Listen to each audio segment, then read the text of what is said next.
Good morning. I am coming at you with clean hair that's air dried, so it's a little frizzy, a little wavy, has not been brushed. But I just had a really great, I don't know, just time with Jesus, and I wanted to share.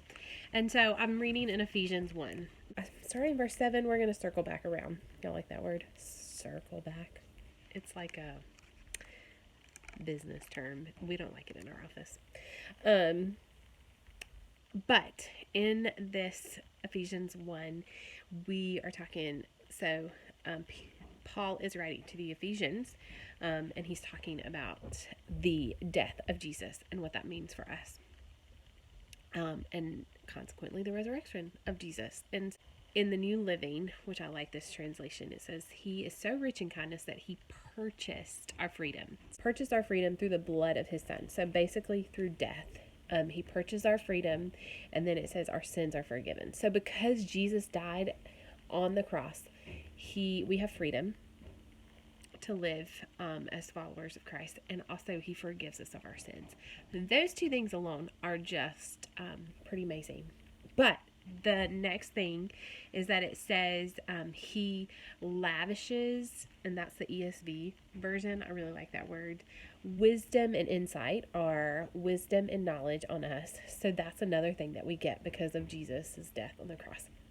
Lavished wisdom and insight. The NLT says He showered us with kindness. His kindness showers us with wisdom and understanding. So basically we're getting knowledge and wisdom in this death and resurrection on the cross. But this is where I think it's so cool. It says He is revealing His plan. Because of the death and resurrection, He reveals His plan for us.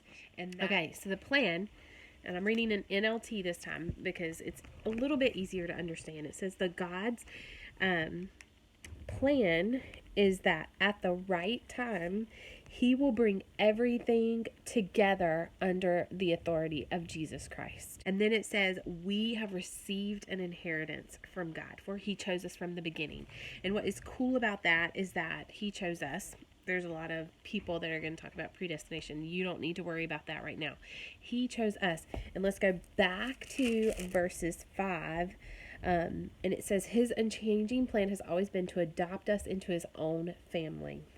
Can we talk about adoption for just a minute? Adoption is something that happens because parents choose to adopt. Not because a kid says, I want to go live with you, but the parents make room in their heart for their child even comes into their home. And so that is what I want you to hear today, is that before you were born, God made room in His heart for you. He loved you so much. He knew you. And He said, I am going to choose you. I'm going to choose Kate. And I want them to be a part of my family. And so He is choosing to have you a part of His family. The question is, what are you going to do with that choice? Like, He's chosen you, but what are you going to do with that? Like, I think that's where we get, that's where you have decisions to make in your own life. And so because of that adoption, that's where this promise, this plan that He's telling us about in Ephesians comes into play. It says, the right time He will bring everything together.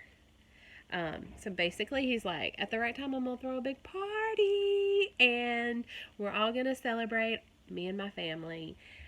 But if you're not a part of His family, you don't get to be a part of that party. And so I want you, like, what does that mean to you? But more importantly is, how will you respond to that question of, am I part of God's family? Am I following Jesus? Like, what exactly is that? How does that change my life? It's a big question. It's not based on feelings or emotions, but it's a choice. He chose to adopt you into His family, but you have to choose and say, yes, I want to be a part of that family, because you can reject that family. But the greatest choice of your life would be to choose that family.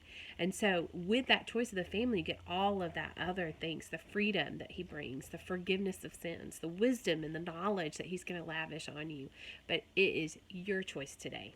What are you going to choose? Yes to the family of God and following Jesus, or no, to hang out on your own, do it your own way.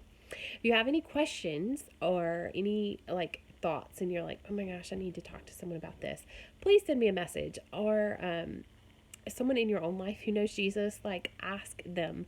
We want to help you. And so I hope you have a good day. Hope you have a great Saturday.